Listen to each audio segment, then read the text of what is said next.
আওয়ামী লীগ সরকার ভারতের সাথে অসম চুক্তি করে দেশের স্বাধীনতা সার্বভৌমত্ব হুমকির মধ্যে ফেলবে তা দেশের মানুষ মেনে নেবে না বলে হুঁশিয়ারি দিয়েছেন বিএনপি চেয়ারপারসনের উপদেষ্টা জয়নুল আবদিন ফারুক। এমন অভিযোগ করেছেন বিএনপি চেয়ারপারসন খালেদা জিয়াকে বিনা অপরাধে মৃত্যু পথযাত্রী করেছে বর্তমান সরকার। ভারতের সাথে অবৈধ চুক্তি, অন্যদিকে দুর্নীতি, লুটপাট ও দেশকে ধ্বংস করার ষড়যন্ত্রের প্রতিবাদে জাতীয় প্রেস ক্লাবের সামনে গণতন্ত্র ফোরাম আয়োজিত অবস্থান কর্মসূচিতে এসব কথা বলেন তিনি।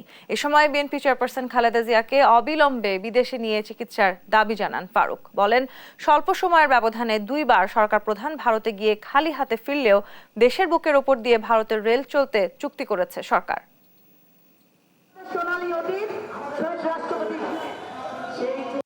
বাংলাদেশের ৯২,০০০ কোটি টাকা বছরে আপনারা পাচার করেন আওয়ামী লীগ সরকার, আর হিন্দুস্তানের সাথে ভারতের সাথে অসম চুক্তি করে বাংলাদেশের সার্বভৌমত্বের প্রতি আপনারা আজকে হুমকি তৈরি করবেন।